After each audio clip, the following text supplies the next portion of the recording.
الحمدللہ رب العالمین والصلاة والسلام علی سید المرسلین اما بعد فاعوذ باللہ من الشیطان الرجیم بسم اللہ الرحمن الرحیم. پڑھیے الصلاۃ والسلام علیک یا رسول اللہ وعلی آلک واصحابک یا حبیب اللہ. الصلاۃ والسلام علیک یا نبی اللہ وعلی آلک واصحابک یا نور اللہ. میٹھے میٹھے اور پیارے پیارے اسلامی بھائیوں اور مدنی چینل کے ناظرین، الحمدللہ عز و جل آج پاکستان کے صوبے باب الاسلام سندھ کے مشہور شہر حیدرآباد میں ہم سب اس عظیم ہستی کے قدموں میں حاضر ہیں جنہیں سخی سلطان سید عبدالوہاب شاہ جیلانی قدس سرہ النورانی اولاد غوث اعظم کہا جاتا ہے، اور آپ کے عرس کی تقریبات جاری ہیں. اور الحمدللہ مجلس مزارات اولیاء جو دعوت اسلامی کا ایک شعبہ ہے، ایک ڈپارٹمنٹ ہے، اس کے تحت یہ اجتماع ارینج کیا گیا ہے. اللہ تبارک و تعالیٰ سے دعا ہے کہ رب کریم ہم سب کا جمع ہونا اپنی بارگاہ میں قبول فرمائے. بیان سے پہلے آئیے کچھ اچھی نیتیں کر لیتے ہیں. مصطفیٰ جان رحمت، شمع بزم ہدایت، نوشہ بزم جنت، پے کرے جود و سخاوت، صلی اللہ تعالی علیہ وسلم کا فرمان باعظمت ہے. نیت المؤمن خیر من عملی، مومن کی نیت اس کے عمل سے بہتر ہوتی ہے. میں بھی نیت کروں اور آپ بھی نیت کر لیں کہ اللہ عز و جل کی رضا پانے، ثواب کمانے کے لیے اول تا آخر بیان میں شرکت کروں گا. ادھر ادھر دیکھنے سے بچتے ہوئے، بات چیت کرنے سے بچتے ہوئے، موبائل فون کے استعمال سے بچ کر ممکن ہوا تو بیان کی تعظیم کی نیت سے دو زانوں بیٹھ کر بیان سنوں گا. تو جن کے لیے ممکن ہو وہ اتحیات میں جس طرح ہم بیٹھتے ہیں اس طرح بیٹھ جائیں، بادب بیٹھیں گے مزید برکتیں پائیں گے. مجمع کافی ہے، اسلامی بھائی بہت سارے ہیں، تو کسی کو جگہ نہ ملے یا کوئی دھکا وغیرہ لگ جائے تو یہ بھی نیت کر لیں کہ اس پر غصہ کرنے کی بجائے انشاءاللہ آنے والے کے لیے جگہ کشادہ کر دوں گا. تھوڑا تھوڑا اگر آپ کو لگ رہا ہو کہ آپ کے جگہ آگے جگہ خالی ہے تو تھوڑا آگے بھی آ جائیں، کیونکہ کافی اسلامی بھائی آ بھی رہے ہیں اور پیچھے تک لوگ کھڑے ہیں، تو اسلامی بھائی کھڑے ہیں تو آسانی ہو جائے گی. جگہ ہو نظر آئے کہیں گیپ تو اس کو کور کر لیجئے. درود پاک پڑھنے کے بے شمار فضائل و برکات ہیں. ام المومنین سیدتنا عائشہ صدیقہ رضی اللہ تعالی عنہا سے روایت ہے، صاحب معراج محبوب رب بے نیاز صلی اللہ تعالی علیہ وسلم نے ارشاد فرمایا، جب کوئی بندہ مجھ پر درود پاک پڑھتا ہے تو فرشتہ اس درود کو لے کر اوپر جاتا ہے اور اللہ عز و جل کی بارگاہ میں غفار ہوتا رہے، مغفرت کی دعائیں ہوتی رہیں. تو اے میرے میٹھے اسلامی بھائیوں، درود پڑھنا ایک کمال کا وظیفہ ہے، مگر مسئلہ یہ ہے کہ آج ہمارے پاس فضول باتوں کے لیے وقت ہے، سوشل میڈیا کے لیے، موبائل فون کے لیے، دوستوں میں گپ شپ کے لیے، اور آپ کی زبان میں، سندھ کی زبان میں کہوں تو کچہری کرنے کے لیے بڑا وقت ہے، مگر وقت نہیں ہے تو درود پڑھنے کے لیے نہیں ہے. ایسا نہ کریں.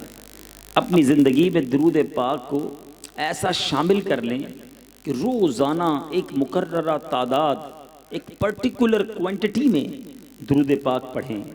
علماء کہتے ہیں کہ اگر کوئی شخص روزانہ 313 بار درود پاک پڑھ لے تو وہ کثرت سے درود پاک پڑھنے والوں میں شامل ہو جاتا ہے. اب 313 میں دیر کتنی لگتی ہے؟ الصلاۃ والسلام علیک یا رسول اللہ، یہ بھی درود پاک ہے. صلی اللہ تعالی علی محمد صلی اللہ علیہ وسلم، یہ بھی درود پاک. کتنی دیر لگتی ہے؟ 15 20 25 منٹ میں 313 درود پاک ہو جاتے ہیں. آئیے سخی صاحب کے، سخی سلطان کے قدموں میں آئے ہیں، میں بھی نیت کروں، آپ بھی کریں، اور انہی کے ایصال ثواب کے لیے نیت کر لیں کہ روزانہ 313 بار درود پاک پڑھیں گے. ہاں، اچھی جگہ پر اچھی نیتیں کرنی چاہیے نا. Right place for the right intention, بہترین جگہ ہے اچھی نیتیں کرنے کی. تو نیت کر لی ہم نے انشاءاللہ اب روزانہ 313 بار درود پاک پڑھیں گے. آئیے محبت کے ساتھ بآواز بلند درود پاک پڑھیں. صلو علی الحبیب صلی اللہ تعالی علی محمد صلی اللہ علیہ وسلم. ایک تو ہم اس ہستی کے قدموں میں آئے ہیں کہ جن کو خاص بادشاہ جیلان، شہنشاہ جیلان، حضرت غوث اعظم رضی اللہ تعالیٰ عنہ سے خاص نسبت حاصل ہے.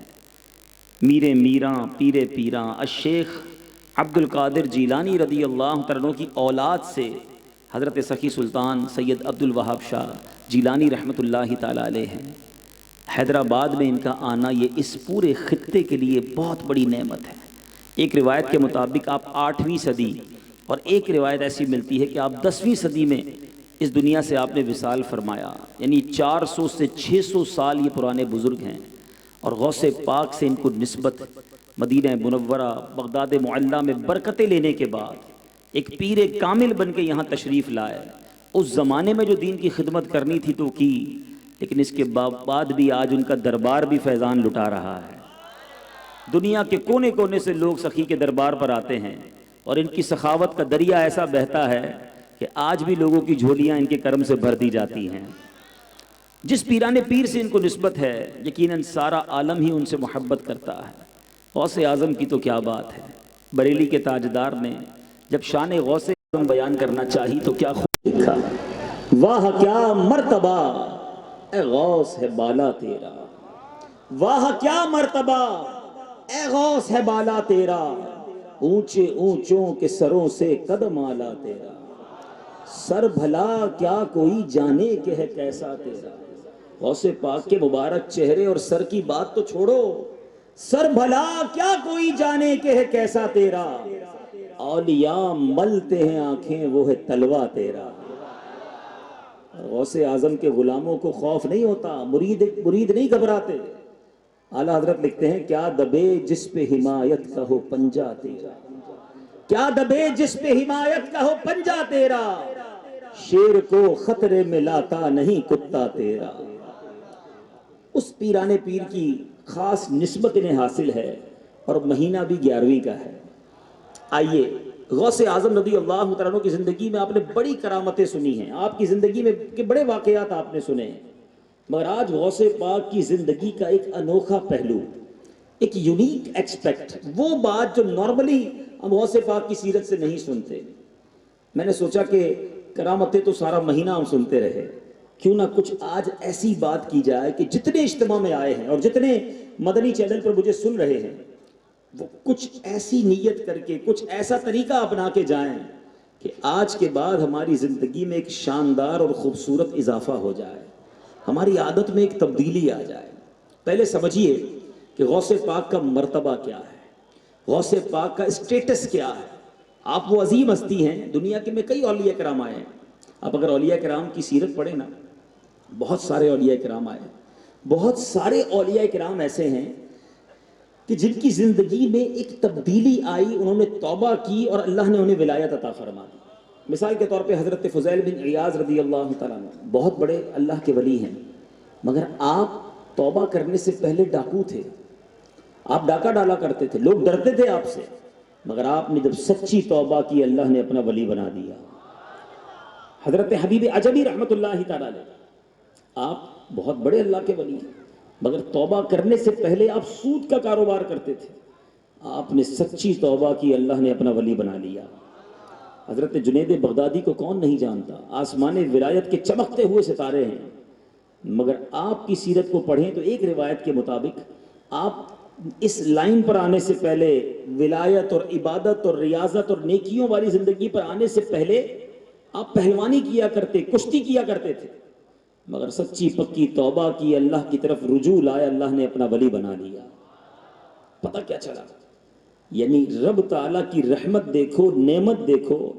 بندہ کتنے ہی گناہ گار کیوں نہ ہو، سچی توبہ کرے، اس کو پکارے، وہ اس کے گناہ بھی معاف کرتا ہے، اپنا دوست بھی بنا لیتا. تو ہمیں بھی مایوس نہیں ہونا چاہیے، بلکہ جس غوث اعظم کی بات کرنے چلے ہیں نا، میرے غوث کا دربار تو وہ ہے، ان کا گھرانہ بھی سخی ہے نا. دیکھیں نا، ان کی اولاد کے در پر آئے ہیں جن کا نام ہی سخی ہے.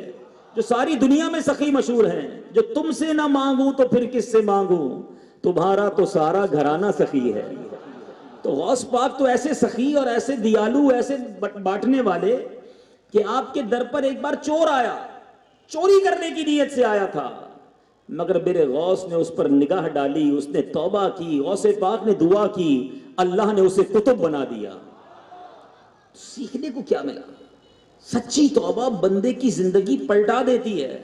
میں گناہگار سہی، بدکار سہی، میں کیسا بھی سہی، اگر اللہ سے دوستی کر لوں، سچی توبہ کر لوں، تو میرے کریم کے خزانوں میں کمی نہیں ہے۔ وہ معاف کرنے والا، درگزر کرنے والا، بخشنے والا، اور کرم کے دریا بہائے تو ولایت عطا فرما دیتا۔ تو میں آپ کو ایک مشورہ بھی دینا چاہتا ہوں کہ جب بھی اولیاء کرام کے مزارات پہ جائیں نا، ہم ماشاءاللہ آج بھی حاضر ہوئے، الحمدللہ میں بھی حاضری دے کر آیا، تو وہاں اللہ سے ایک دعا کیا کرو، اور دعاؤں کے ساتھ ساتھ، کہ یا اللہ ان کے صدقے مجھے بھی اپنا ولی بنا لے۔ ہاں، میرے رب عز و جل کے خزانے بہت بڑے، ہمیں لگتا ہے یار میں اور اللہ کا ولی، بھائی میں تو کچھ بھی نہیں نا، میرا کریم چاہے تو سب ہو سکتا ہے نا۔ امیر اہل سنت نے ماشاءاللہ اپنے اشعار میں ہمیں یہ ترغیب دلائی ہے، بڑا پیارا شعر ہے امیر اہل سنت کا۔ تو اپنی ولایت کی خیرات دے دے، ہاتھ اٹھائیے اور مل کر، تو اپنی ولایت کی خیرات دے دے، میرے غوث کا واسطہ یا الہی، میرے غوث کا واسطہ یا الہی، بنا دے مجھے نیکوں کا صدقہ، گناہوں سے مجھ کو بچایا الہی، گناہوں سے مجھ کو بچایا الہی، آمین۔ تو میں عرض کر رہا تھا کہ غوث پاک کا پہلے مرتبہ ذہن میں رکھنا، پھر جو میں غوث پاک کی زندگی کا ایک بڑا ہی عجیب پہلو بیان کرنے جا رہا ہوں، شاید بہت سو نے پہلی بار یہ سننا ہے کہ کیا غوث پاک کی زندگی میں ایسا دور بھی آیا؟ غوث پاک کا مرتبہ پتہ ہے کیا ہے؟ جیسے میں نے بتایا کہ بہت سارے اولیاء کرام کچھ اور تھے، توبہ کیا تو ولی بنے، مگر پیرانے پیر، پیر دستگیر، روشن ضمیر، قطب ربانی، محبوب سبحانی، حضرت شیخ عبد القادر جیلانی اللہ کے وہ ولی ہیں جو بائی برتھ یعنی مادر زاد ولی ہیں۔ بلکہ میرے غوث پاک کا عالم تو یہ تھا کہ ماں کے پیٹ میں تھے، ماں کو چھینک آتی تھی، ماں الحمدللہ کہتی، غوث پاک ماں کے پیٹ سے یرحمک اللہ کی آواز بلند کرتے تھے۔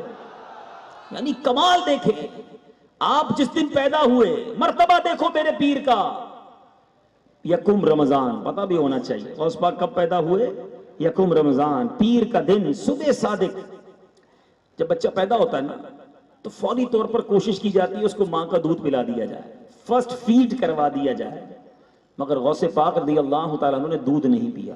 دوپہر ہو گئی، شام ہو گئی، سارے گھر والے پریشان، یہ کیسا بچہ ہے، صبح سے شام ہو گئی کوئی ایک قطرہ دودھ کا نہیں پی رہا۔ جیسی غروب آفتاب ہوا غوث پاک نے ماں کا دودھ پینا شروع کر دیا۔ ہو سکتا ہے پہلے دن سمجھ نہ آئی ہو، مگر جب دوسرا دن آیا رمضان کا، پھر صبح صادق ہوئی، پھر غوث پاک نے دودھ پینا چھوڑ دیا۔ جیسی غروب آفتاب ہوا، جیلان والوں نے افطار کیا، غوث پاک نے بھی دودھ پینا شروع کر دیا۔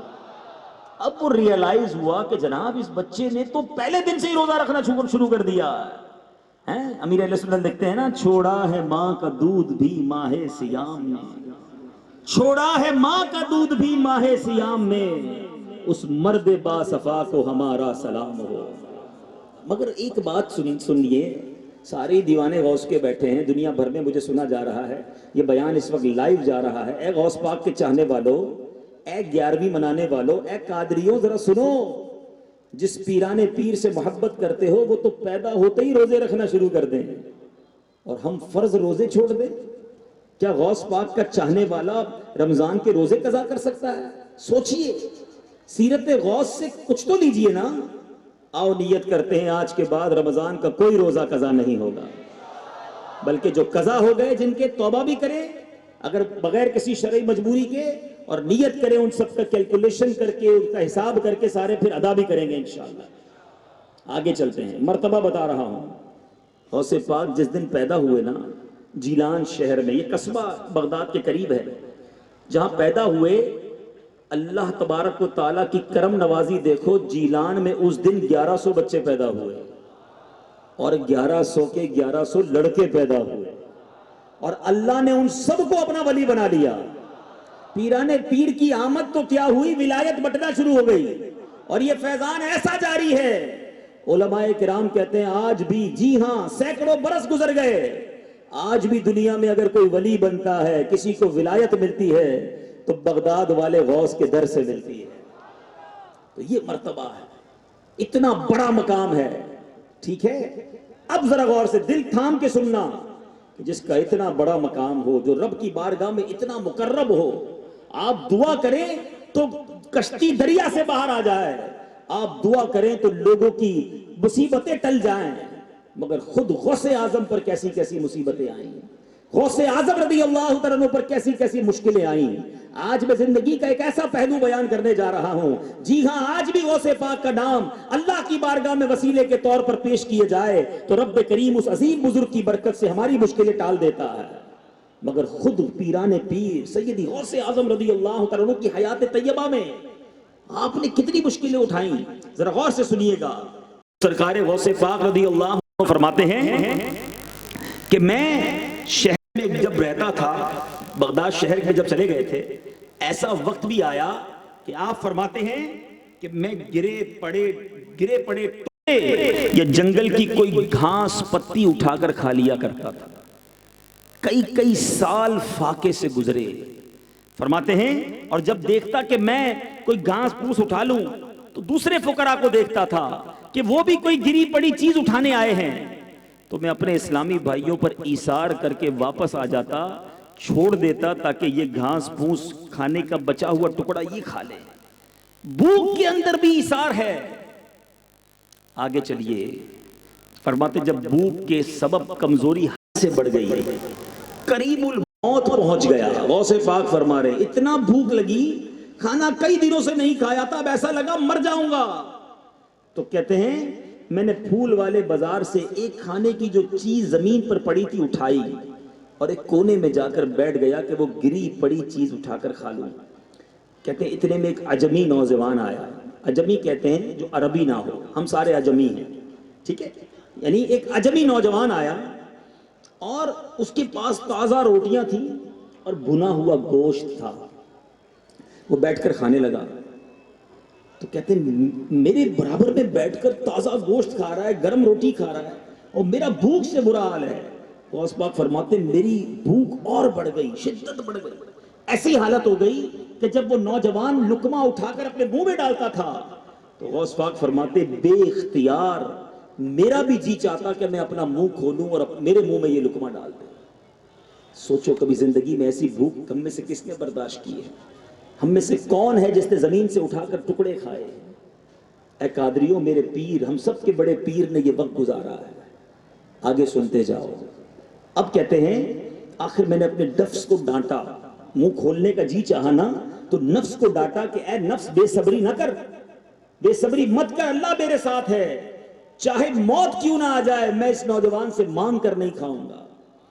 بات بات پر مانگنے والے، بات بات پر ہاتھ پھیلانے والے، چھوٹی چھوٹی معاملے کہ وہ سوال کرے، مسکین ہو، کھانے کو بالکل نہ ہو، جس کے پاس بالکل تنگ دستی ہو وہ ہاتھ پھیلائے نا، ادھر تو ہر دوسرا آدمی مانگ رہا ہوتا ہے۔ کسی اور سے کیوں مانگتے ہو؟ مانگنا ہے تو اپنے رب سے مانگو، ہیں التجا کرنی ہے تو مدینے والے سے کرو نا۔ شاعر لکھتے ہیں نا، کسی کا احسان کیوں اٹھائیں، کسی کا احسان کیوں اٹھائیں، کسی کو حالات کیوں بتائیں، تم ہی سے مانگیں گے تم ہی دو گے، تمہارے در سے ہی لو لگی ہے۔ غوث پاک کہتے ہیں میں نے کہا مر جاؤں گا مگر یہ برابر والے سے کھانا نہیں مانگوں گا۔ اب سنو کیا ہوا. کہتے یکایک وہ نوجوان میری طرف متوجہ ہوا اور کہنے لگا آئیے بھائی آپ بھی شامل ہو جائیں. اب غوث پاک کو وہ آفر کر رہا ہے. تو میں نے انکار کیا, اس نے اصرار کیا کہ نہیں آپ تھوڑا سا تو لیجئے. کہتے میرے نفس نے بہت ابھارا مگر میں نے پھر بھی انکار کیا. اس نوجوان کا جب بہت اصرار بڑھا تو میں نے چند نوالے کھائے. اس نے مجھ سے پوچھا کہ آپ کہاں کے رہنے والے ہیں؟ غوث پاک سے پوچھا. پیران پیر نے فرمایا میں جیلان کا رہنے والا ہوں. نوجوان کہتا ہے میں بھی جیلان کا رہنے والا ہوں. تو وہ نوجوان کہتا ہے یہ بتائیے کہ آپ کیا مشہور زاہد حضرت سیدنا ابو عبداللہ صومعی رحمۃ اللہ تعالی علیہ کے نواسے عبد القادر کو جانتے ہیں؟ وہ نوجوان کہتا ہے. تو پیران پیر کہتے ہیں میں یہ سن کر بے قرار ہو گیا اور کہنے لگا کہ وہ میں ہی تو ہوں. تو اب وہ شخص بے قرار ہوتا ہے, کہتا ہے حضرت مسئلہ یہ ہے کہ میں جب بغداد آ رہا تھا آپ کی امی جان نے آپ کو دینے کے لیے مجھے 8 سونے کی اشرفیہ دی تھیں. میں بغداد آیا تلاش کرتا رہا آپ مجھے نہ ملے. مجھے بھوک نے بڑا ستایا, میری ساری رقم خرچ ہو گئی. 3 دن تک میں بھی بھوکا رہا. جب بھوک سے نڈال ہو گیا میری جان پر بن آئی. آپ کی والدہ کی دی ہوئی امانت میرے پاس تھی, میں نے انہی پیسوں سے یہ کھانا خریدا ہے. حضور اب آپ میرے مہمان نہیں ہیں, یہ پیسے بھی آپ کے, یہ کھانا بھی آپ کا, بلکہ میں آپ کا مہمان ہوں. حضور معاف بھی کر دیجئے اور آئیے مل کر کھا لیجئے. غوث پاک رضی اللہ تعالیٰ کو بقیہ اس نے رقم بھی پیش کی, معافی بھی مانگی. سیدی غوث اعظم فرماتے میں بڑا خوش ہوا کہ یہ کھانا بھی جو میں نے کھایا ہے مانگ کر نہیں بلکہ میرے ہی پیسوں کا کھانا ہے, میری ماں نے ہی بھجوایا تھا. کہتے میں نے اس کے ساتھ شامل کیا. پیران پیر فرماتے ہیں کچھ رقم بھی اس کو دے دی جو بیچارہ میری امانت لے کر آیا تھا, اس نے قبول کی اور وہاں سے چلا گیا. اے میرے بیٹے اسلامی بھائیوں, یہ ہے میرا آج کا موضوع. ذرا غور کیجئے, جس ہستی کا عالم یہ ہے کہ وہ دعا کرے تو ڈوبی کشتی کو ترا دے, ہیں جو دعا کرے تو مصیبتوں کو ٹال دے, اللہ کی رحمت سے جو مانگے اللہ انہیں عطا فرمائے. مگر خودداری کا عالم یہ ہے, صبر کا عالم یہ ہے, ایثار کی کیفیت دیکھو. کہتے میں گری پڑی چیزیں بھی اس نے نہیں اٹھاتا تھا کہ دوسرے فقیر اٹھا لیں. ایثار کہتے کس کو پتہ ہے؟ باتیں تو بڑی بڑی کرتے ہیں ہم, سیکریفائس. ایثار کا معنی کیا ہے؟ ایثار کا معنی یہ ہے جس چیز کی مجھے حاجت ہے اور اسی چیز کی میرے مسلمان بھائی کو بھی حاجت ہے, بندہ دوسرے کی حاجت کو اپنی حاجت پر ترجیح دے دے, پریورٹی دے دے اور اپنے بھائی کو دے دے, یہ ایثار ہے. ہم کیا کرتے ہیں, کھانا بچ گیا چلو فقیروں کو دے دو. دعوت پہلے بنائی لاکھوں روپے کی, جب دعوت میں کچھ کھانا بچ گیا اب غریب یاد آیا ارے فلاں مدرسے میں بھیج دو. اس پہلے یاد نہیں آئے تھے, وہ تو بچ گیا نا. کپڑے پھٹنے والے ہو گئے چلو وہ ذرا آپ گھر کے کام کرنے والے کو دے دو. جوتے کے 4 بار سلا لیا جوتا, اب گھس گھس کے پرانا ہو گیا, چلو یار یہ کسی فقیر کو دے دیتے ہیں. ابھی سردیاں آئی ہیں, پرانا سویٹر نکالا ہوگا تو اس میں کوئی سوراخ نکلا, ارے یہ تو کام کا نہیں رہا, چلو کسی غریب کو دے دیتے ہیں. موزے پہنتے پہنتے پتہ چلا ہوگا اس میں بھی کوئی سوراخ ہے, چلو نئے موزے لیتے ہیں, یہ کسی غریب کو دے دیتے ہیں. ہمارا آپ عالم دیکھیں, مینٹل لیول دیکھو. اللہ کی راہ میں جب بھی خرچ کرنے کی باری آتی ہے پھٹا پرانا پھینکنے والا دیتے ہیں. یہ ایثار نہیں ہے. ٹھیک ہے پھینکنا نہیں چاہیے, اگر کسی غریب کا بھلا ہو تو دے دیں, مگر جو ایثار کی برکت ہے نا اس کا انداز ہی اور ہے, اور اس کا ثواب بھی کیا ہے. اللہ نبی پاک فرماتے ہیں, حدیث کا مضمون ہے, جو اللہ کے لیے ایثار کرتا ہے اللہ اسے جنت عطا فرما دیتا ہے. تو اب بتاؤ ہم ایثار کب کرتے ہیں؟ ہمارا تو حال یہ ہے, آپ کو چوٹ لگانے کے لیے سوال کر رہا ہوں, دیکھو اللہ کی راہ میں دیتے وقت ہماری کیفیت کیا ہوتی ہے. اگر مثال کے طور پہ جمعے کی نماز پڑھی اور مسجد کا ڈبہ یہ جھولی ہمارے سامنے آئے, ذہن بن بھی گیا کہ چلو یار آج سخاوت کے دریا بہائیں گے, آج 50 روپے دیں گے.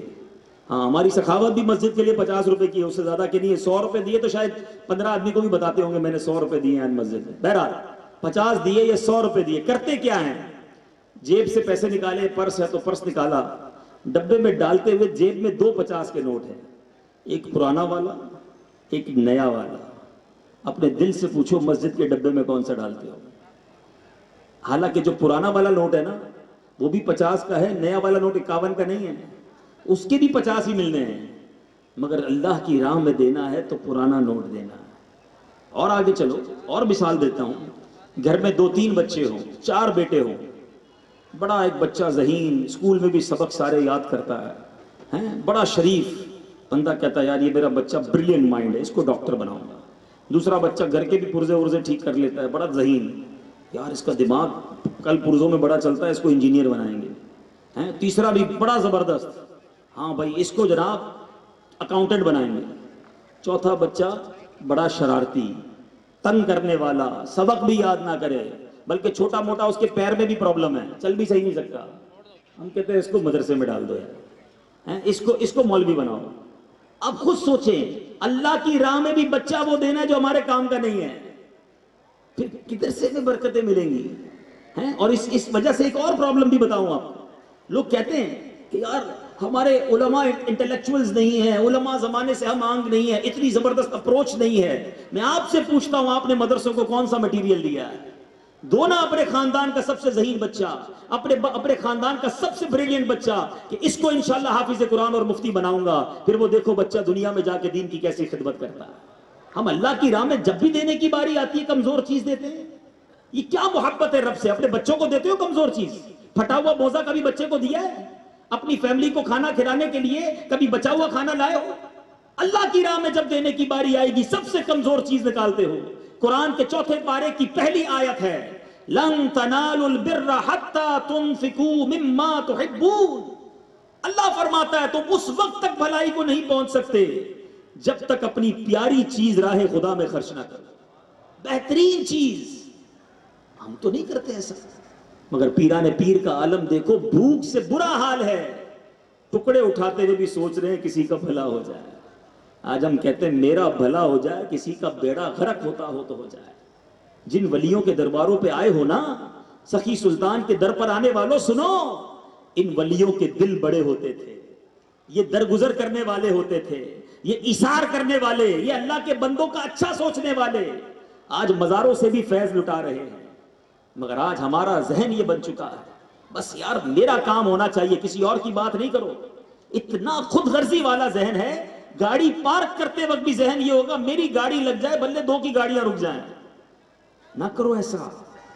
اسلام جو ہے نا وہ بھلائی کا درس دیتا ہے، سب کا بھلا، سب کی خیر، سب کے بھلے میں اپنی خیر، یہ نیت ہونی چاہیے. غزوہ تبوک کا موقع، ایک غزوہ تبوک یا غزوہ حنین کی بات ہے غالباً، ایک غزوے کا موقع تھا. ایک صحابی زخموں سے چور چور تھے. اب کیا ہوا، اتنے زخموں سے چور چور تھے کہ آخری سانسیں تھی. آپ نے آواز لگائی پانی. آپ کی رشتہ دار ایک خاتون بھی وہاں موجود تھی. پانی لے کر وہ صحابیہ پہنچی. جیسے ہی صحابی رسول کے قریب پہنچ کر پانی دینے لگی، آخری سانسیں، برابر سے ایک اور زخمی کی آواز آئی پانی. یہ صحابی کہتے ہیں بہن اس کو پلا دو. وہ خاتون صحابی اس حالت میں ایثار دیکھو، خود بھی ضرورت ہے. اب وہ پانی لے کر دوسرے کے پاس جاتی ہے. جب وہاں گئی تو جب ان کو پانی پیش کیا تو ایک تیسرے صحابی کی آواز آئی العطش، پیاس. وہ صحابی کہتے ہیں تیسرے کو پلا دو. جب تیسرے کے پاس پہنچی ان کا انتقال ہو گیا. دوڑتی ہوئی دوسرے کے پاس آئیں، ان کا انتقال بھی ہو گیا. چلتی ہوئی جلدی سے اپنے کزن کے پاس، اپنے رشتہ دار کے پاس آئیں، ان کا بھی انتقال ہو گیا. یہ تھے صحابہ، یہ تھے ایثار. آخری سانسیں تھی مگر ایثار تھا. آج ہم صحت مند ہوں، سکون میں ہوں، پھر بھی ایثار نہیں کرتے. اے ولیوں کے در پر آنے والوں، ان سے محبت کرنے والوں سنو، اولیاء کرام کی زندگی درس دیتی ہے ایثار کا. آپ دوسروں کا بھلا سوچنے والے بنے، اللہ آپ کے کام سیدھے کر دے گا، آپ کی مشکلیں آسان ہونا شروع ہو جائیں گی.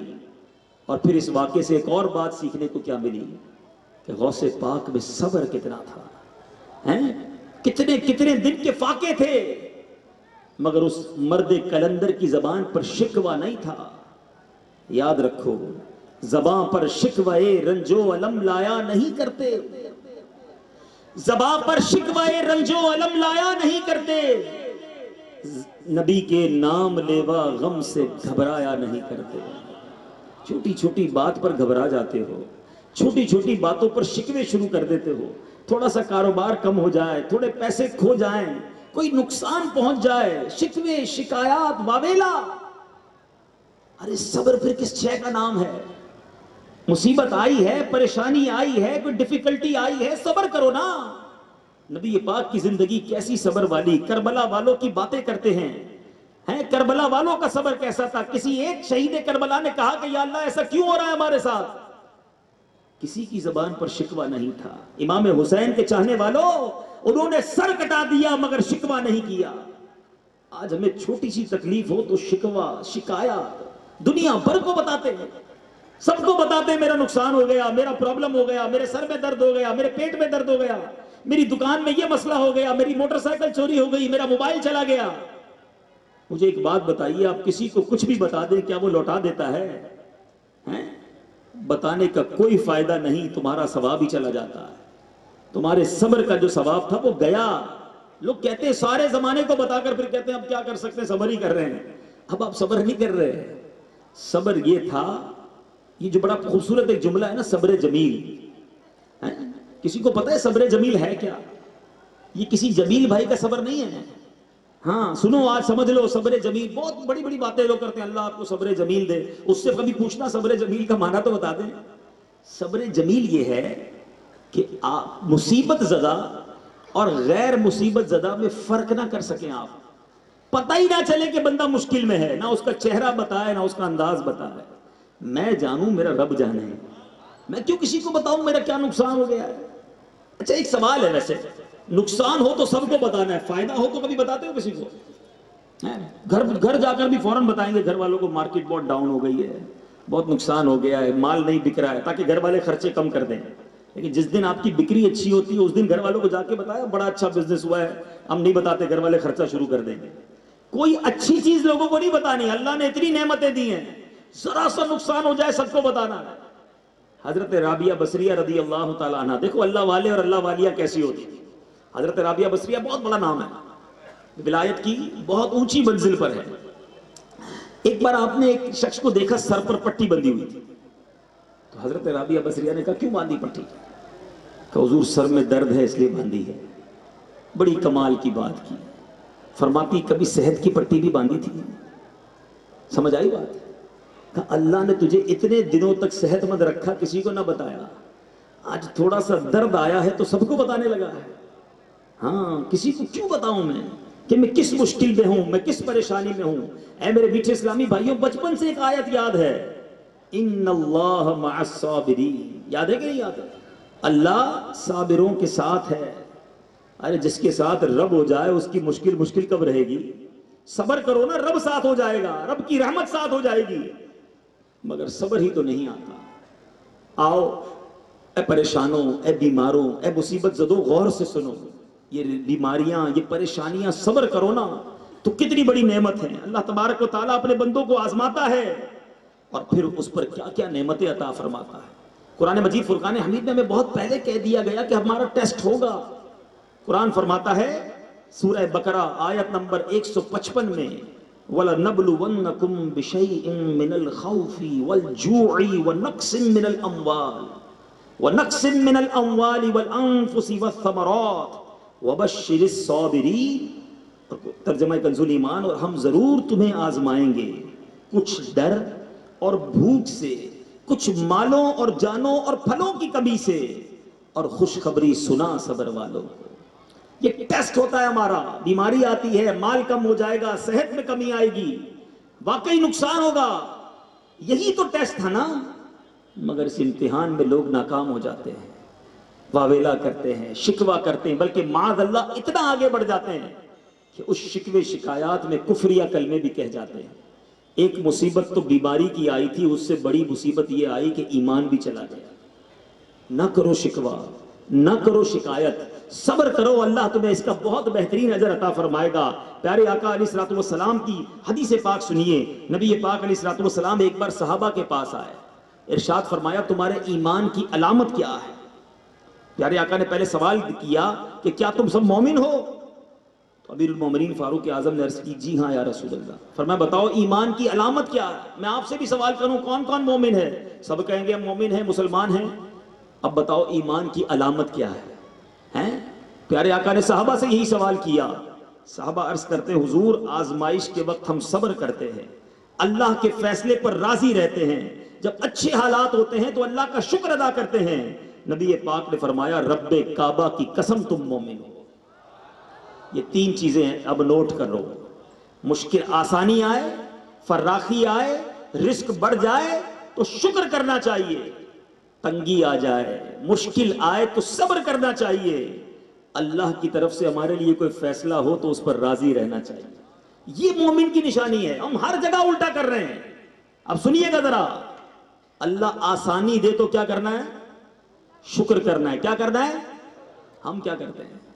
بندہ غریب ہو تو تھوڑے گناہ، پیسے بڑھتے جاتے ہیں، گناہ بھی بڑھتے جاتے ہیں، عیاشیاں بھی بڑھتی جاتی ہیں. خود سوچو یار، جو رب دے رہا ہے، عطائیں دے رہا ہے، وہ عطائیں بڑھاتا ہے، ہم خطائیں بڑھاتے ہیں.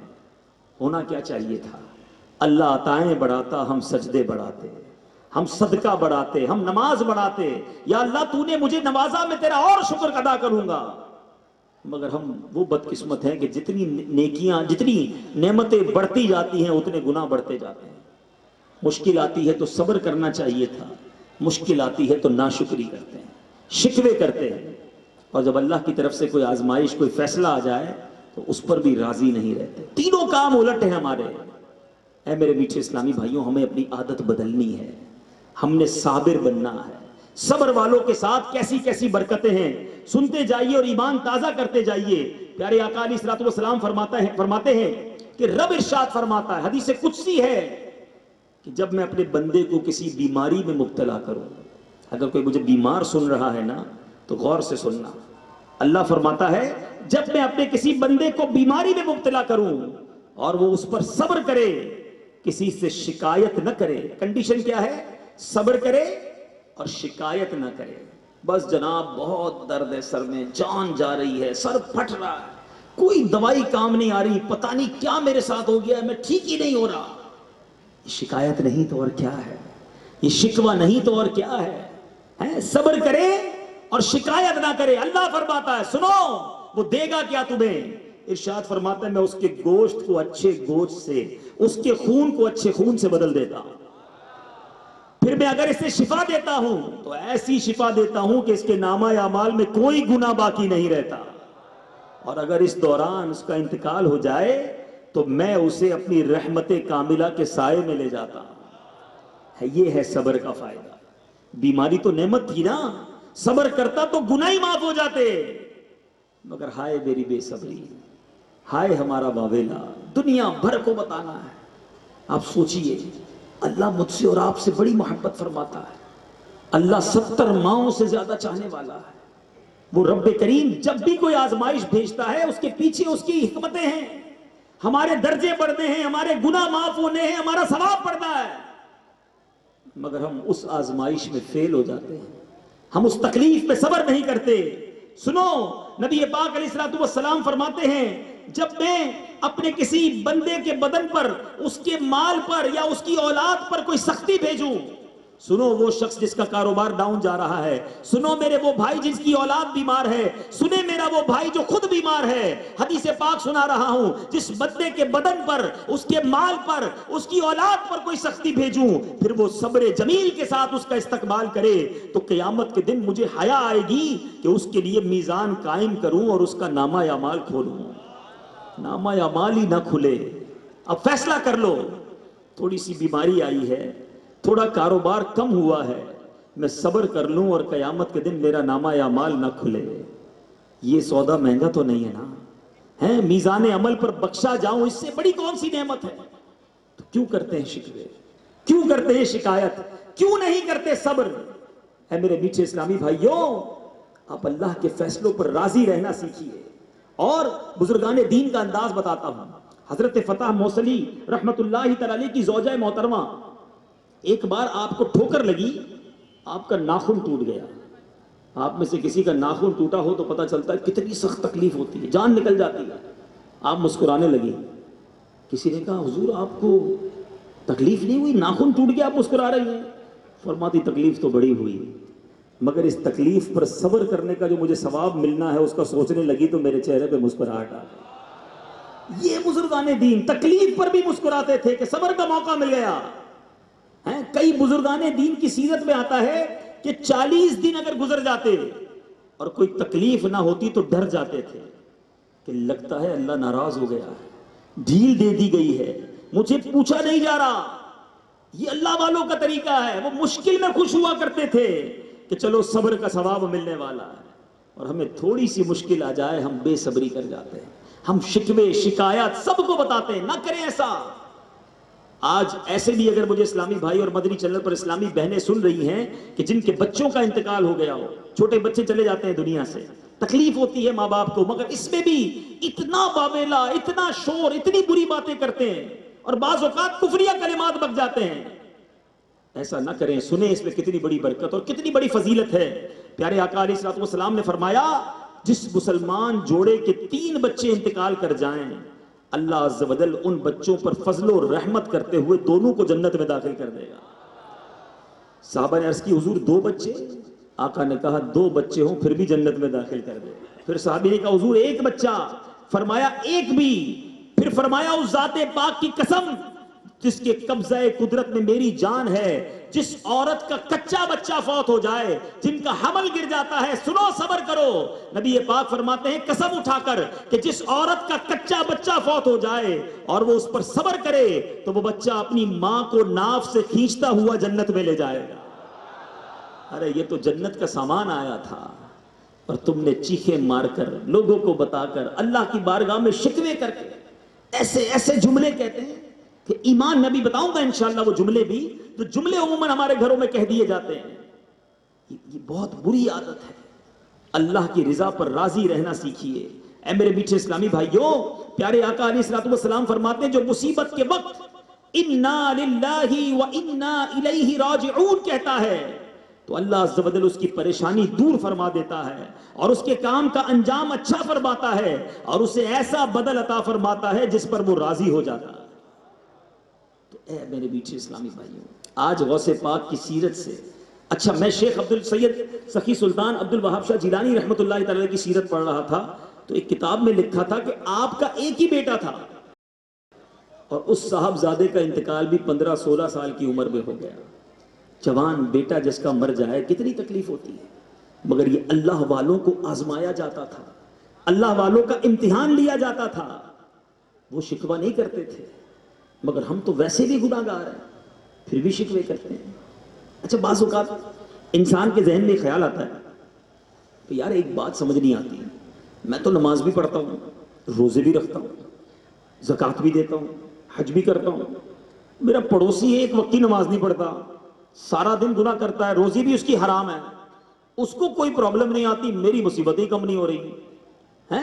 یہ بھی بعضوں کا شیطان وسوسہ ڈالتا ہے. آؤ جس وسوسے کی بھی کاٹ کر لیتے ہیں.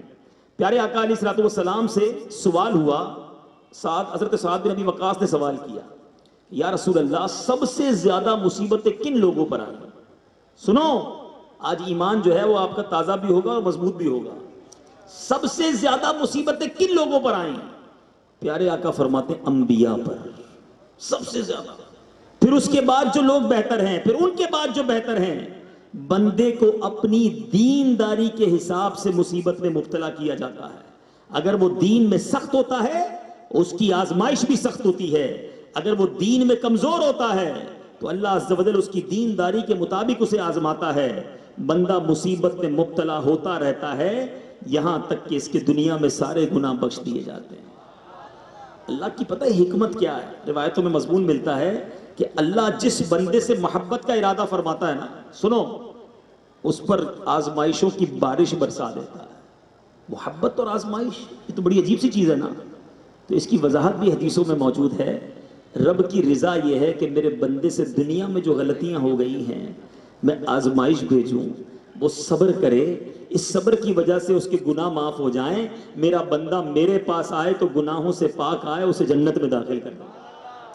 تو اب ذرا سوچئے, مصیبت, پریشانی, بیماری, پیسوں کا نقصان, کاروبار کا نقصان, یہ سارے میرے درجے بلند کرنے آیا تھا, مگر میں نے صبر نہ کیا اور اس امتحان سے فیل ہو گیا. صبر کیجئے. ایک روایت میں نے پڑھی کہ اللہ کی بارگاہ میں بندے کا ایک مقام لکھا ہوتا ہے, ٹھیک ہے. اب وہ بندہ اپنے عمل سے اس مقام تک نہیں پہنچ پا رہا ہوتا, ایسے روزے, نمازیں, عبادتیں نہیں ہوتی, مگر اللہ چاہتا ہے یہاں تک پہنچ جائے. تو روایتوں کے الفاظ ہیں اللہ اس پر آزمائش بھیجتا ہے, پریشانی بھیجتا ہے, وہ صبر کرتا ہے اور اس مقام پر پہنچ جاتا ہے.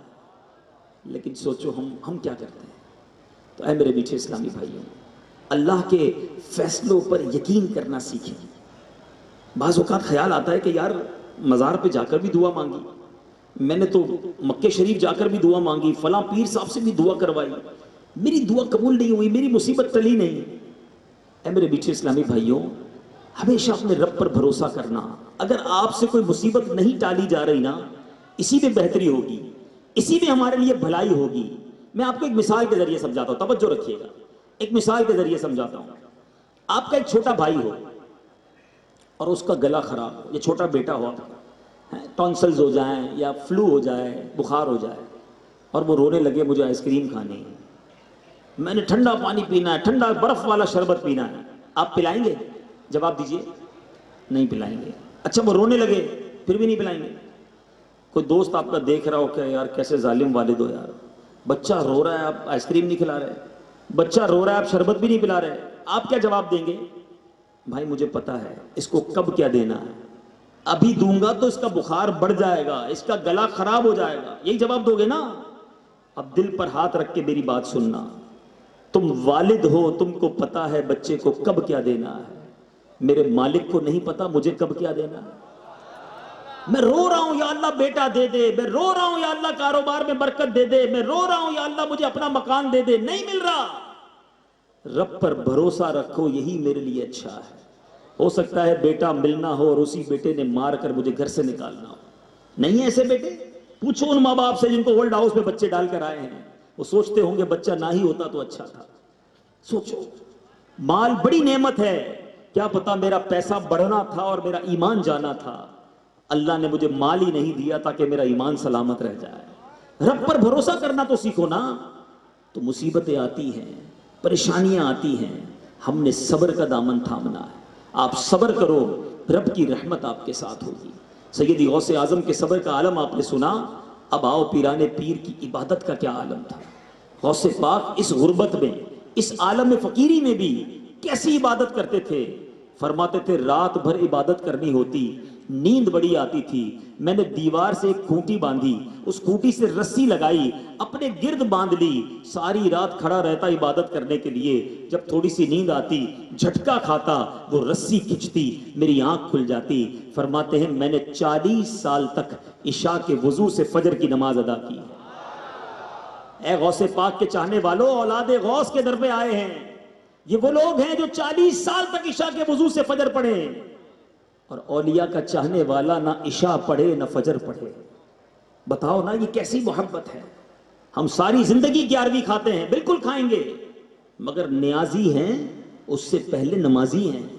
ہمارے غوث تو نمازی تھے نا، نماز سکھانے والے، اور ہم نمازیں قضا کر دیتے ہیں۔ بہت سارے ایسے نمازی ملتے ہیں، کہتے ہیں 4 نمازیں ہو جاتی ہیں، فجر میں آنکھ نہیں کھلتی۔ اول تو پڑھتے نہیں، کچھ تو ایسے جو کہتے ہیں سارا دن کام میں مصروف ہوتا ہوں، رات کو ساری ایک ساتھ پڑھ لیتا ہوں۔ تو ان سے میرا سوال ہے کہ اتنے مصروف ہوتے ہو تو رات ہی کو ناشتہ کیا کرو، رات ہی کو دوپہر کا کھانا بھی کھا لیا کرو، ڈاکٹر نے پورے دن کی جو دوائیں دی ہیں وہ بھی رات کو کھا لیا کرو۔ تو آپ کہیں گے نہیں بھائی دوائی کا ٹائم ہوتا ہے، نہیں کھائیں گے تو صحت خراب ہو جائے گی، دوائی ٹائم پہ کھانی ہے، ناشتہ ٹائم پہ کرنا ہے، دوپہر کا کھانا ٹائم پہ کھانا ہے، نماز تم کو ساری ایک ساتھ پڑھنی ہے۔ سوچئے یہ کیسی اولیاء کرام کی محبت ہے۔ سب سے پہلا فرض نماز ہے۔ اے میرے میٹھے اسلامی بھائیوں، جان بوجھ کر جو ایک نماز قضا کر دے گا، نبی پاک فرماتے جو حدیث کا مضمون ہے اس کا نام جہنم کے دروازے پر لکھ دیا جائے۔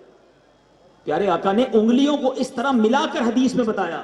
کبھی عید کے دن ہوا ہوگا کوئی پہلوان سا آدمی گلے ملے زور سے دبائے تو چیخ نکل جاتی ہے کہ پسلی نہ ٹوٹ جائے۔ بھائی پیارے آقا نے انگلیوں کا اشارہ کر کے بتایا کہ جو بے نمازی ہوگا اس کو قبر اس طرح دبائے گی کہ اس کی پسلیاں ٹوٹ پھوٹ کر ایک دوسرے میں پیوست ہو جائیں گے۔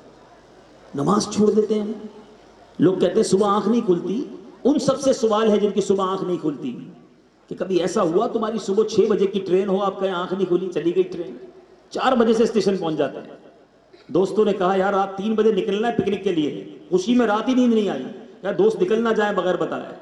کبھی کسی کی فلائٹ مس ہوئی ہے صبح 7 بجے کی، یہ کہے یار نیند نہیں آئی؟ نہ فلائٹ مس ہوتی ہے، نہ بس مس ہوتی ہے، نہ ٹرین مس ہوتی ہے۔ کبھی سیٹ کہہ دے صبح 8 بجے آفس آ جانا، بہت ضروری کام ہے، خبردار جو نہیں آئے تو بندہ 7:45 بجے کھڑا ہوگا۔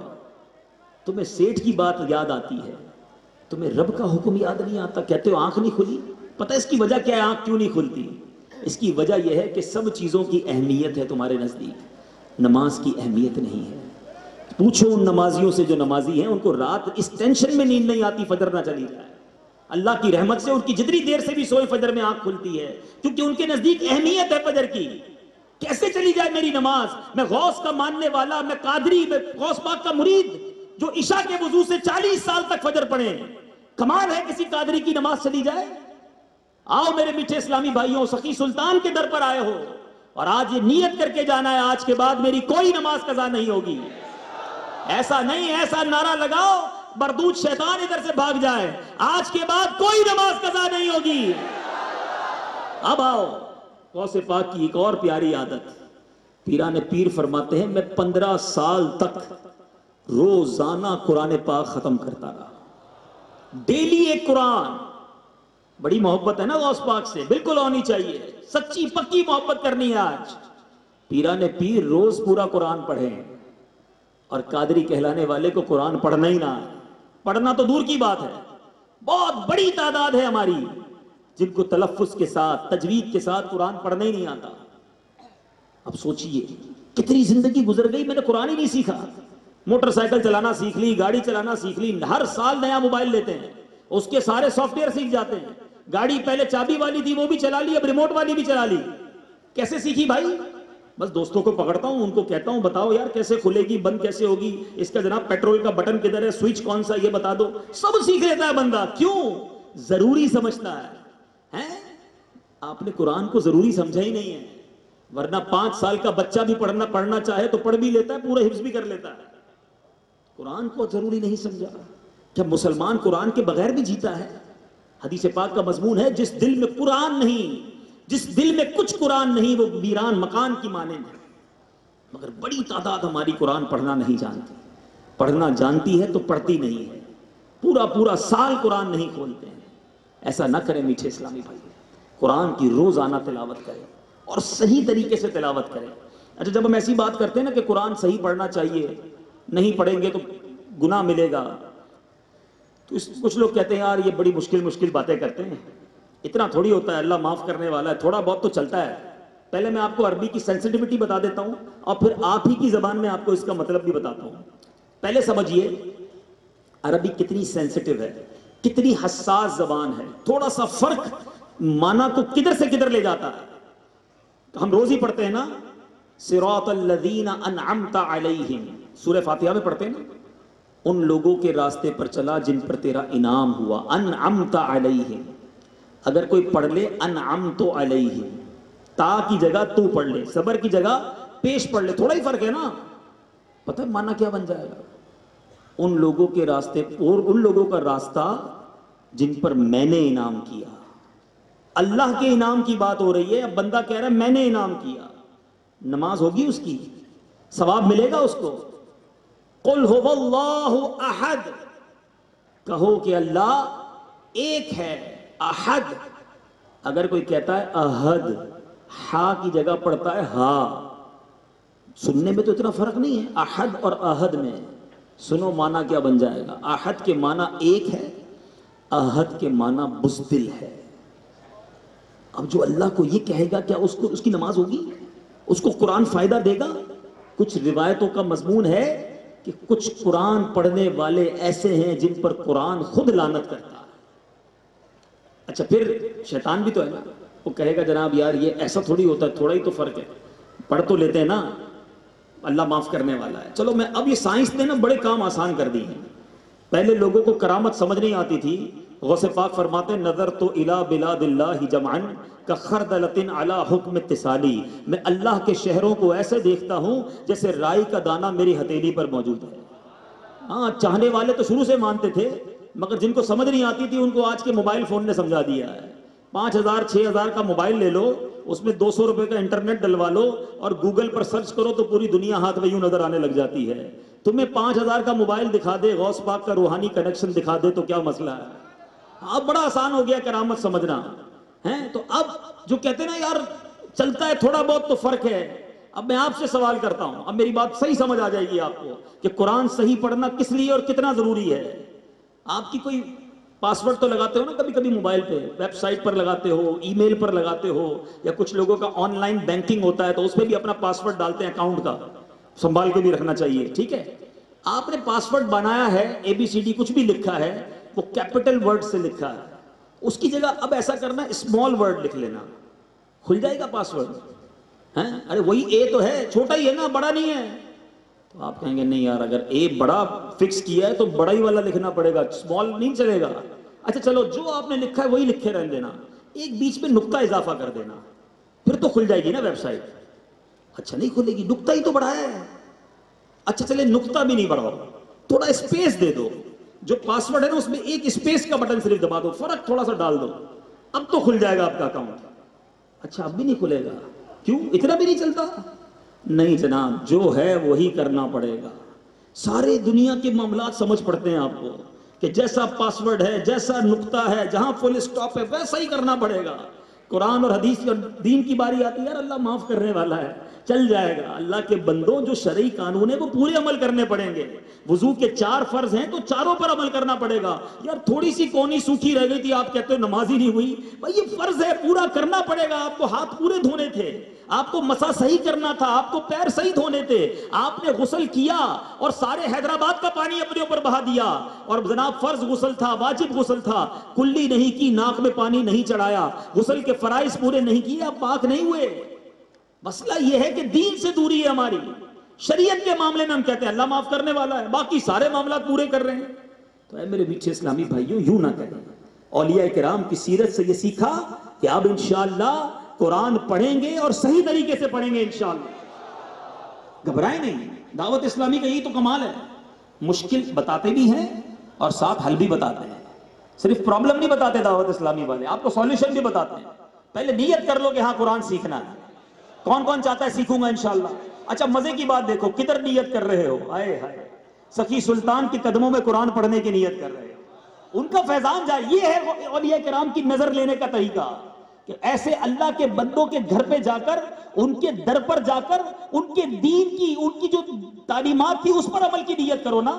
ادھر جا کر، مزارات پر جا کر بھی لوگ حرام کام کرتے ہیں، مزارات پر جا کر بھی لوگ غلط کام کرتے ہیں، اور ان کی وجہ سے لوگ مزارات کو برا کہتے ہیں، جو حاضری مزار کو برا کہتے ہیں۔ اللہ ان کو عقل سلیم دے، خدا را مزارات کو بدنام نہ کرو، اللہ سلامت رکھے دعوت اسلامی کو۔ ایک ایسی مجلس بنائی گئی جو مجلس سے مزارات اولیاء ہے، جو اولیاء کرام کے مزار پر جا کر لوگوں کو بتاتی ہے، اسلامی بھائیوں کو اسلامی بھائی بتاتے ہیں کہ دیکھو ایسے حاضری نہیں دینی، حاضری کا طریقہ یہ ہے، ادب ہونا چاہیے، شریعت کا جناب لحاظ رکھنا چاہیے، نماز کے وقت نماز ہونی چاہیے۔ جن بزرگ کے در پر آئے ہو وہ قرآن پڑھنے کی تعلیم دیتے تھے، لیکن لوگ وہاں جا کر جو چند غلط کام کرنے والے ہیں، اب ناظرین بھی سن لیں، ان چند کی وجہ سے حاضری مزار اور مزارات کو برا نہ کہو۔ اگر کسی کے ناک پر مکھی بیٹھے تو مکھی اڑاتے ہیں، ناک نہیں کاٹ دیتے۔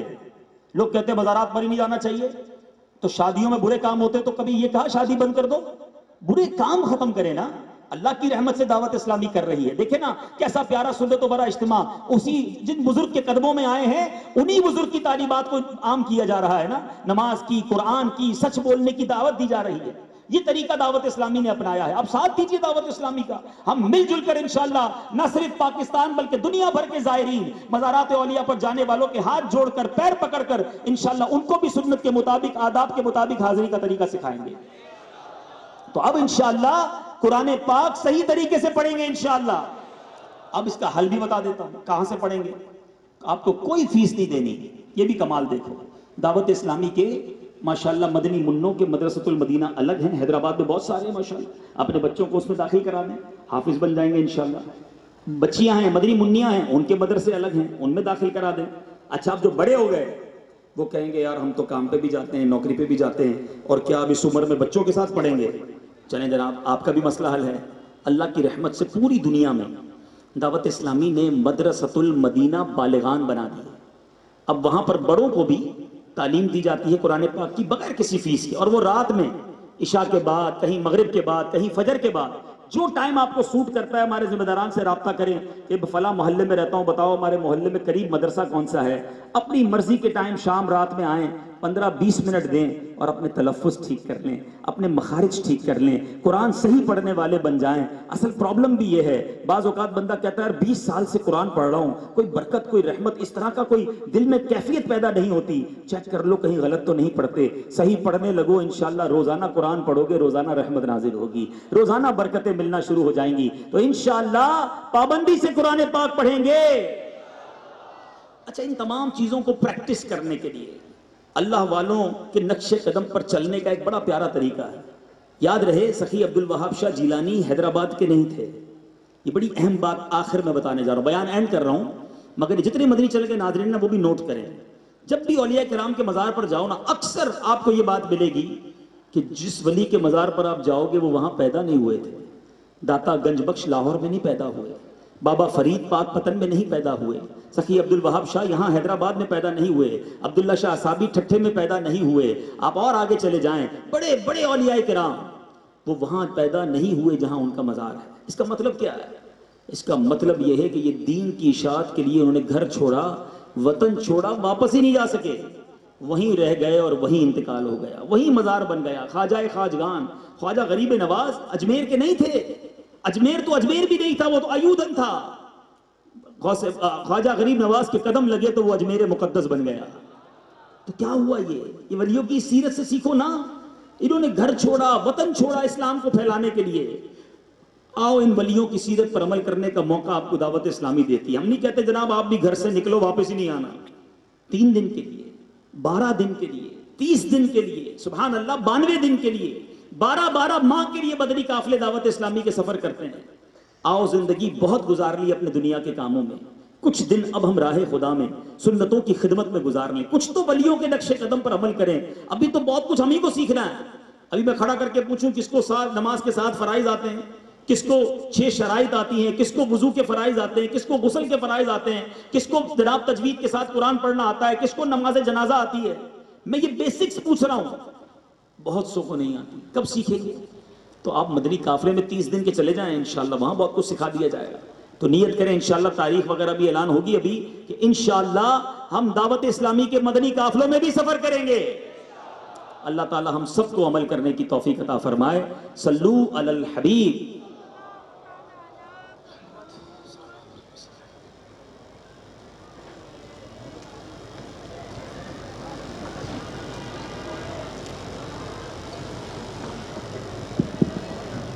الحبیب صلی اللہ تعالی علی محمد۔ الحمدللہ ثم الحمدللہ۔ سخی سلطان سخی عبد الوہاب شاہ جیلانی رحمۃ اللہ تعالی علیہ کے مزار پر انوار پر آپ کے عرس مبارک کے موقع پر ہم سب یہاں جمع ہیں۔ مجلس مزارات اولیاء کے تحت آج یہاں اجتماع ذکر و نعت کا انعقاد ہے اور ہزارہ عاشقان غوث اعظم الحمدللہ اجتماع میں شریک ہیں۔ بہت سارے اسلامی بھائی اس خواہش کا اظہار کرتے رہتے ہیں کہ ہمیں بھی قادری بننا ہے، غوث پاک کے سلسلے میں داخل ہونا ہے۔ تو ثم الحمدللہ شیخ طریقت امیر اہل سنت بانی دعوت اسلامی حضرت علامہ مولانا ابو بلال محمد الیاس عطار قادری رضوی دامت برکاتہم العالیہ قادری سلسلے میں اسلامی بھائیوں کو مرید فرماتے ہیں۔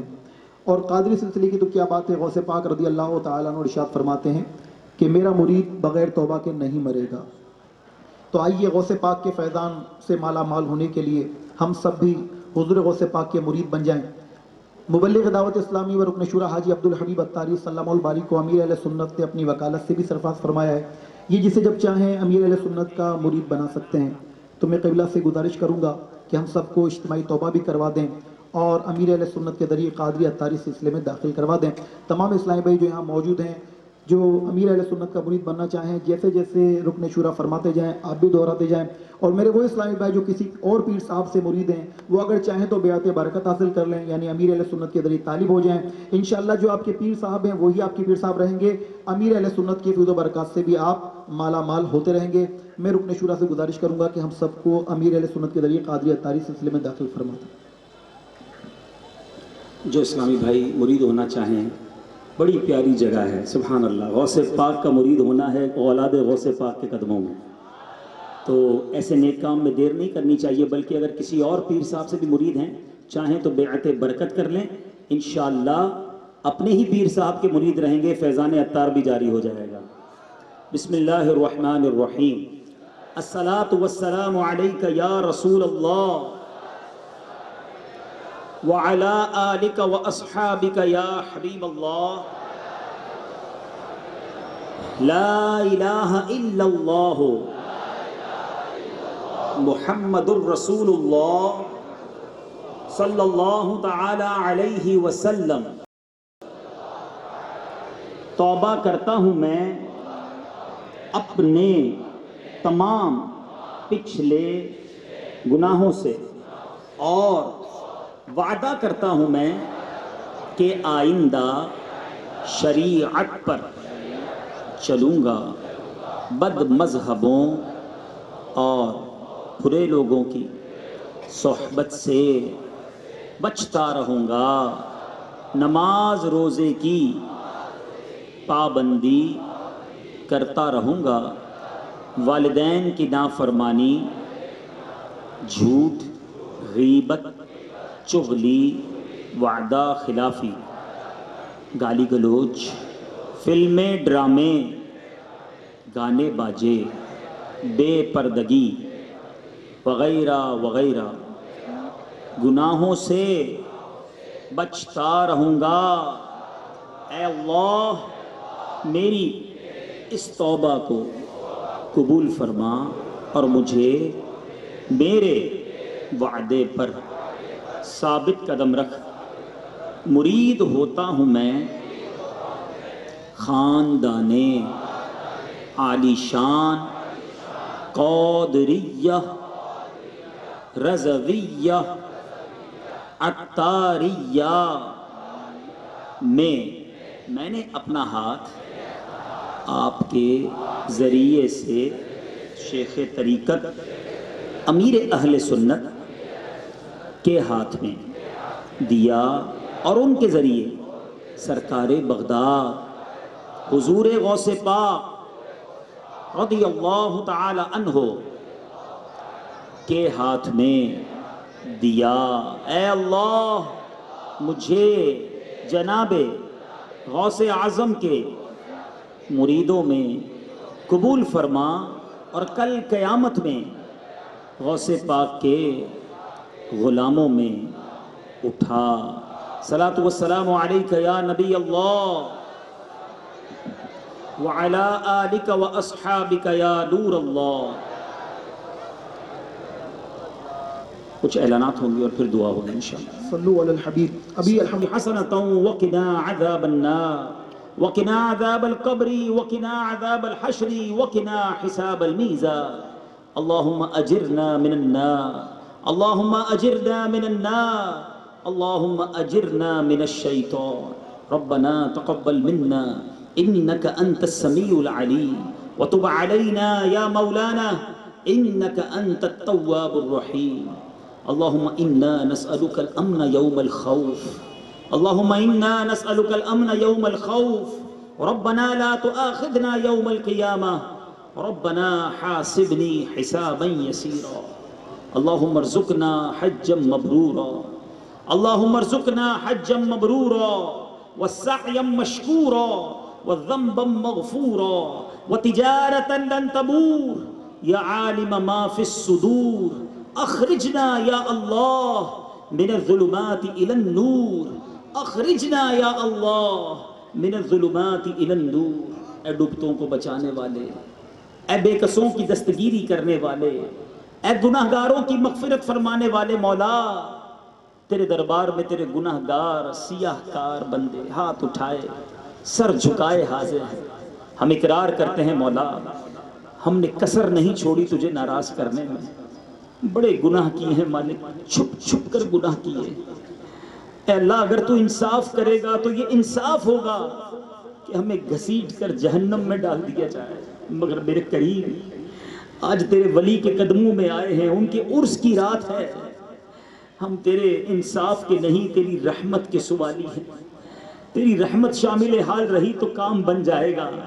اے اللہ یہ نہ دیکھ ہم کتنے گناہگار ہیں، یہ دیکھ کہاں آئے ہیں، تجھے سخی سلطان کا واسطہ، حضرت سید عبد الوہاب شاہ جیلانی رحمت اللہ تعالی علیہ کا واسطہ، اے اللہ ہمارے سارے گناہ معاف فرما دے، ہمارے صغیرہ گناہ بھی معاف کر دے، ہمارے کبیرہ گناہ بھی معاف کر دے، ہمارے چھپ کر کیے ہوئے گناہ بھی معاف کر، ہمارے اعلانیہ گناہ بھی معاف کر دے، ہماری بے شرمیاں معاف کر دے، ہماری بے حیائیاں معاف کر دے۔ اے معاف کرنے والے آج کی رات معاف فرما دے۔ اے اللہ ہمیں نیک بنا دے۔ آج ہم نے اولیاء کرام کی سیرت کے بارے میں سنا ہے، وہ مرتے وقت آخری سانسوں میں بھی ایثار کرتے ہیں۔ اے اللہ ہمیں بھی ایثار کا پیکر بنا دے، مسلمانوں کے لیے اچھا سوچنے والا بنا دے، ہمیں تیرے بندوں کا خیر خواہ بنا دے، حقوق العباد اے اللہ اس کا خیال رکھنے والا بنا دے۔ آج ہم نے غوث پاک کے صبر کے بارے میں سنا ہے، کریم ہمیں بھی صبر عطا کر، کوئی بھی آزمائش پریشانی آئے ہمیں بے صبری سے بچا۔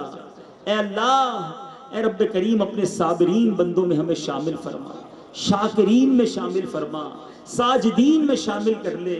اے کریم اپنے پسندیدہ بندوں میں ہمیں شامل کر لے، ہماری نیکیوں میں ہمارا دل لگ جائے، ہمیں 5 وقت کا نمازی بنا دے، صحیح طریقے سے قرآن پڑھنے والا بنا دے۔ اے اللہ بری عادتوں سے ہماری جان چھڑا دے، بڑے گناہ کر لیے مالک، اے اللہ بہت گناہ ہو گئے، اب کرم کر، مبارک جگہ پر آئے ہیں، ایسی نگاہ کرم کر کے ہماری اب گناہوں بری زندگی سے جان چھٹ جائے، گناہوں کی عادت سے ہماری جان چھٹ جائے، ہمیں نیک بنا دے۔ اے اللہ جو نیکیاں ہوتی ہیں اس میں اخلاص بھی نہیں ہے، ریاکاری اور بناوٹ نے ہمیں کہیں کا نہیں چھوڑا۔ اے کریم اپنے کرم سے ایسی نگاہ فرما کہ ہم مخلص ہو جائیں، ہمیں ریاکاری سے بچا لے۔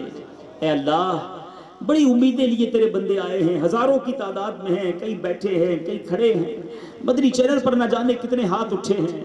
اے کریم جو جس پریشانی میں ہے، کوئی بیمار ہے، کوئی قرض دار ہے، کوئی بے اولاد ہے، کوئی اولاد کا طلبگار ہے، طرح طرح کی مصیبتیں ہیں مولا، آج سب کی جھولیاں بھر دے، آج سب کی مرادیں پوری کر دے۔ اے اللہ یہ واپس جائیں تو خوشخبریاں منتظر ہوں۔ اے کریم اپنے کرم سے سخی کے در پر آئے ہیں، سب کی جھولیاں بھر دے۔ اے اللہ ہمیں ہماری دنیا بھی اچھی کر دے، ہماری آخرت بھی اچھی کر دے، ہمیں زوال نعمت سے بچا، عافیتوں کے پھر جانے سے بچا، حاسدین کے حسد سے بچا، بد نظروں کی بد نظری سے بچا، شیطان کے شر سے بچا، جادو ٹونے آسیب سے بچا، زمینی اور آسمانی بلاؤں سے بچا، ہمیں زلزلوں طوفانوں اور وائرسوں سے بچا، دہشت گردوں کی دہشت گردیوں سے بچا، ہم سب کی جان مال عزت آبرو آل اور اولاد دین اور ایمان کی حفاظت فرما۔